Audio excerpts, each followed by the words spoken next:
to Sense of Security. Today, we are continuing our series on IPOs with Jeffrey Fidelman, CEO of I'm doing, Fidelman. thank you Welcome, for having Jeffrey. me How are again. you? And it's a pleasure to be back. Great. So, you've described Q1 2026 as a period of selective engagement rather than a broad resurgence.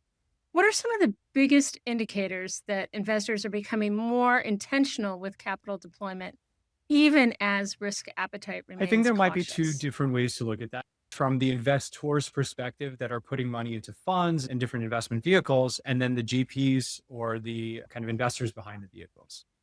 And what we've seen over the past couple of years is this really interesting dichotomy, and I'll loop this all the way back to IPOs, of funds getting larger and their windows of liquidity becoming longer by nature of them becoming larger. And if you think back to 10, 15 years ago, Microsoft was a 100 or $200 million company, which is now almost laughable. Then we see the numbers and how exponentially larger they've become. And I'm using that as an example because funds that are supporting early, mid, late, pre-IPO stage companies have continued to get larger and larger. And what ends up happening is that instead of companies going public at a certain valuation or at a certain market cap, they end up getting bought, retraded, invested in for a longer period of time prior to even hitting a New York stock market or a NASDAQ or any type of publicly traded equity. Because of that, there is a big liquidity, I'm not going to call it crisis, but crunch that individual investors are feeling, especially when you're thinking about private placements and investing in these funds or in private companies. They're taking a longer amount of time to have true liquidity. And we've seen a lot of secondary funds, a lot of continuation vehicles come out for those fund managers so that they can continue being invested in some of these companies. And it's not all bad news. Investors or LPs sitting inside of these funds have gains on paper. But typically speaking, they were expecting to have those gains come back to them in cash, not just in paper, so that they can continue reinvesting that capital. And returns at a certain point start to level off for a lot of these investors because you turn from a growth or a hyper growth company to it ultimately becomes a value company. The valuation isn't necessarily increasing at the same exponential rate over the course of a longer period of time. So when you think about investors being a little bit more selective in how they invest, from an individual investor that's investing either in a company or into a fund, I think a lot of what they're thinking about now and what I've been talking to investors, both in funds and LPs, has been tenor. This capital is for a certain amount of time, and I think a lot more investors are looking to have a shorter tenor on the capital that they're investing in. We see a result of that mentality being in secondary funds or in secondary LP funds where you know your tenor or you've invested in a company that's already towards the end of having a liquidity event vis-a-vis a public offering or maybe an entire buyout taking private. So investors are starting to think more and more about how long am I invested in this company or in this fund for? From the GP side or from funds and actually putting money into companies, I think a lot of the mentality is driven by the LPs, is driven by their constituents and their investors themselves when deploying capital. They know they need to be more and more competitive in the market when raising capital. And I'm taking outliers out of what I'm talking about and just going down the middle on how investors are typically thinking about selective investments. So a lot of it has to do with tenor. Now, that's not to say that they have a thesis of fintech and they'll go choose, I don't know, a SaaS business just because it has a shorter tenor. So the selectivity of it is not only am I hyper-focused and have an investment philosophy or an investment thesis around a specific industry, but my stage preferences are starting to change a little bit because I'd rather make a little bit less of a return and know that I'm getting my money back sooner than take a lot more of these fly balls or fly shots so that I don't know when I'm actually going to get capital returned to me. So, Series A has become a major pressure point. What milestones or validation signals are investors now requiring before they're willing to lead an A round? And how does this compare to It earlier definitely cycles, does compare in if it some does? shape or form. If we're talking about 10, 15 years ago, a seed round was to seed a company.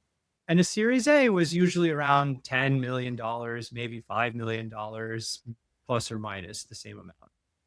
And over the course of time, the names of a lot of these rounds have been disassociated with what they meant originally and how they were titled. So now a seed investor into an early stage company is typically looking for $500 or $1 million in revenue, and usually in recurring revenue, which is, I always have this argument with some of my both LP and GP friends where if you're seeding a company, you can't be expecting them to have $1 million in revenue already. It should be seeding a company.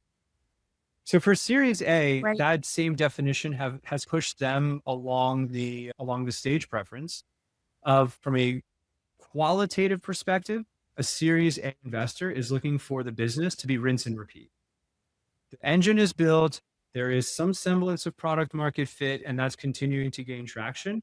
And they know that for every dollar that they invest, they're getting a $4 return on investment, meaning the company's getting a return on investment of $4 or $1.50 or $8 or some sort of positive number on the money being put in. They're no longer experimenting. Mostly they have a track. And like I said before, it's rinse and repeat. Quantitatively, that also changes from investor to investor. So it's really difficult to state specific growth rates, specific revenue numbers or EBITDA numbers that Series A asks for. And it also depends on the industry and the business that's happening. So I typically look at that round. The difference between seed and Series A, seed is that you have revenue, 500, maybe 300 to about $1 million. You're growing. You still don't have a keen idea of product market fit. You're still playing with different types of digital marketing or advertising or distribution. By Series A, that is largely solved. And that's why you're going to Series A investors to essentially pour fuel on the fire. So let me ask you a basic question here. Let's say you're a startup and you're just beginning. You have this great idea, you built a prototype, nobody's bought it yet, but it is pretty interesting. Is this something that you would have to go to angel investors for more capital or more funds, assuming you've used what you have? There's Other place probably they would go. three places. Angels, yes. So that would be priority. You do have some venture funds that are focused on pre-seed, meaning your seed now being defined as having revenue, your pre-revenue, so you'd fall into the pre-seed bucket. And they also say that the first round is the 3 Fs. It's friends, family, and fools that invest in the first round of a company. And that's a joke in venture and among super early stage entrepreneurs. And that's really where you're going to first find your first capital. But I would caveat that over the past couple of years, especially with vibe coding platforms like Lovable or Claude, or I don't know, there's probably another dozen or half a dozen out there, it's never been cheaper and more straightforward to build a product, to build an MVP, and to launch it to market. It's not necessarily scalable if you want to have 100 users or 50 users or 1,000 users. But I think, and what I've been seeing is that a lot of even pre-seed investors have higher expectations. They're not giving you money so you can build an MVP. The expectation is that you have something already built, you have an idea, you have some interest in it, and then you can go raise capital from pre-seed investors, whether it's angels or friends and family or VCs that are specific to that. That makes sense. Okay, so even small upticks in IPO or exit activity can influence sentiment. So how meaningful are micro signals or liquidity in shaping LP confidence and reserve strategies to Super 2026? impactful, to say the least. And this is touching on something I was just speaking about in terms of there being a liquidity crunch where investors really only make money by investing capital and then ultimately getting a return on it. Management fees usually are meant to keep the lights on, pay certain salaries and certain functions of third-party service providers, but the real money is made at the end of the life of the fund or in some sort of liquidity event where there's distributions. So when you think about the IPO, and I was perhaps overly optimistic last year in 2025, but that's suffice to say that these companies that were slated last year, that are slated this year, do have a plan of going public. Private equity can't indefinitely hold these companies. It's not going to sell it to itself into a different fund. The ultimate liquidity event that occurs for businesses is when the retail public can invest in it, not have 2 or 3 major like investor holders of a business or private investors. So having the calendar that we do have for 2026, it gives me a lot of optimism not only for the public markets, but also for the private markets, in that these investors are now going to have liquidity events similar to the founders. And that capital, after they buy their yachts and Lamborghinis and vacations and second home, fourth homes, a lot of that money ends up getting reinvested back into whatever thesis that they had before. So an IPO market that is active, that actually has companies come out. And I know at least 3 or 4 multi-billion dollar family offices that have these positions in some of the companies that are going through IPOs now. And in conversations, and hopefully they become clients of ours as well, they just want to reinvest that capital and raise another fund. They want to reinvest that capital and build another business in an adjacent industry. So capital, from what I've been seeing, as soon as it comes back into the hands of investors, it often gets recycled and goes right back out to the market. So fundraising remains tight for emerging managers. What characteristics, sector specialization, smaller fund sizes, earlier portfolio momentum are starting to get LPs' attention again? I think that we'll see a trend, if we haven't already started seeing it, in access and also niche investing with hyper specialization and intellectual capital behind the firms. Access, and I'll address those differently. So with access, this is the community effect that we're seeing in San Francisco, for example, in New York, and different venture-based places in US and outside of US, where you'll have a lot of the same funds, friendly funds, come into similar deals together and take larger positions. So what ends up happening is that, and we've seen this firsthand, that GPs will be raising capital, meaning like a fund manager will go out and try to raise capital, and they'll actually get interest from a lot of other fund managers. And what you have is you create, almost not by design, but what ends up happening is there's this incestuous relationship between many of the funds where GPs are investors in one another so that they can have a look and co-investment rights themselves or their funds on anything that one another are looking for. So that's why you see a lot of the larger deals, especially as they get later stage, you'll see a lot of the same names on the cap table, which ultimately, maybe I can do pros and cons on what that does for the company, but that's what happens. So having access to these types of funds, I think that there's a lot of demand also from retail investors to get into SpaceX, to get into Anthropic, to get into Starlink, to get into OpenAI. And I have these emails coming from our GPs all the time that they're spinning up SPVs because they have this allocation to Starlink's $800 billion next offering. So I think having that access is starting to be like a tool to start attracting investors that otherwise wouldn't have looked at you. On the other side, it's niche focus. And I think we'll see a big expansion of niche focus where I'm not just investing in AI data centers, but we had a fund that a client of ours who was a quantum technology investor. So they were investing in quantum computing and kind of ancillary item companies that were related to that industry. But they were able to attract an incredible amount of capital because they were hyper-focused. The GPs are all incredibly intelligent and well-versed on quantum computing, quantum mechanics, quantum theory, and physics. And they would be able to go in depth on those types of businesses. So I think that the idea around niche investing, secondary LP fund, for example, again, one of our clients, but they have a niche focus on late stage venture investors. So they'll go to a later stage venture fund and they're solving a liquidity crunch for its LPs, do the diligence on the fund, do the diligence on the individual holding companies, and then propose to buy out some of the LPs' positions in there.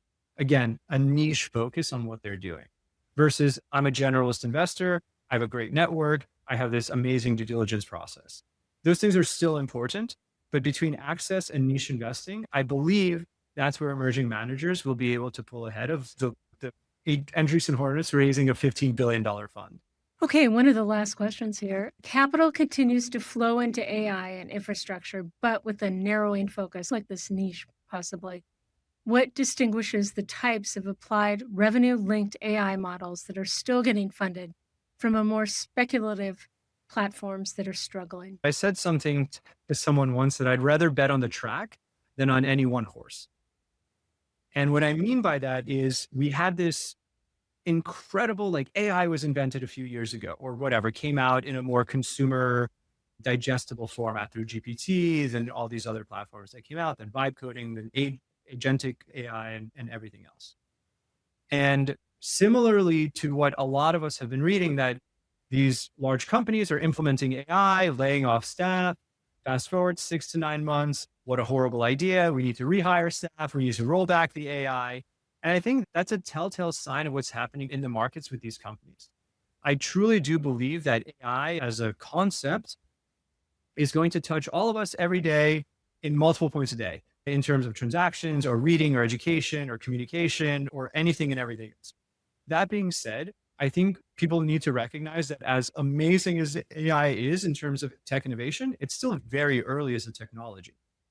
So when I think about AI and investing in where you have the companies, you have infrastructure, so energy and computing, data centers, and energy providers.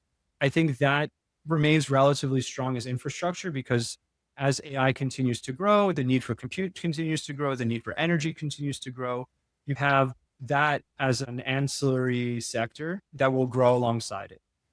And then when you look at AI as a technology, not as kind of software, hardware support, you likely have the top players continuing to maintain their position as top players. Valuation wise, I have no idea if that stays where it is or it comes down or continues going up. But I think they continue to stay top players because once you get to that level, it's about acquisition or hiring. It's about staying on top. And the middle and lower market of all these new AI services, what ends up happening is that because of the nature of how AI works, you can have the best product ever come out. And then 1 week later, you'll have a competitor that's better than you.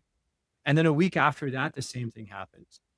And I think between the philosophy or the reality of that actually being able to happen and companies almost too quick adoption of AI and trying to replace manual processes as they existed before, I think that's what's creating this really weird, I don't want to call it a bubble necessarily, because I don't believe there's an overall bubble, but I do think that there's a lot of froth, not at the top, but in the middle. And I do think that's, if we're saying that anything is overvalued or if we are calling anything a bubble, I can't say it's about the entire industry, but I would say somewhere in the middle, there's just too many companies doing too similar of an offering that just, they don't work yet. And I think that those are the ones that are overvalued. Again, without naming any names, and I just wouldn't even know them off the top of my head anyway. Excellent. So Jeffrey, thank you so much for coming here today at Sense of Security. Everybody, I'm going to put a link to his website. He has some great articles on there for you to take a look at for all the IPO news and the intricacies of the IPO market, from anywhere from fundraising and so on. The analysis in this material is provided for information only and is not and should not be construed as an offer to sell or the solicitation of an offer to buy any security. To the extent that this material discusses general market activity, industry, or sector trends, or other broad-based economic or political conditions, it should not be construed as research or investment advice. To the extent that it includes references to specific securities, commodities, currencies, or other instruments, those references do not constitute a recommendation by IBKR to buy, sell, or hold such investments. This material does not and is not intended to take into account the particular financial conditions, investment objectives, or requirements of individual customers. Before acting on this material, you should consider whether it is suitable for your particular circumstances, and, as necessary, seek professional advice. IPO investments carry substantial risks including extreme price volatility, limited operating history, lack of liquidity, potential for significant losses, and uncertainty regarding future performance. Alternative investments can be highly illiquid, are speculative, and may not be suitable for all investors. Investing in alternative investments is only intended for experienced and sophisticated investors who have a high risk tolerance. Investors should carefully review and consider potential risks before investing. Significant risks may include, but are not limited to, the loss of all or a portion of an investment due to leverage, lack of liquidity, volatility of returns, restrictions on transferring of interests in a fund, lower diversification, complex tax structures, reduced regulation, and higher fees.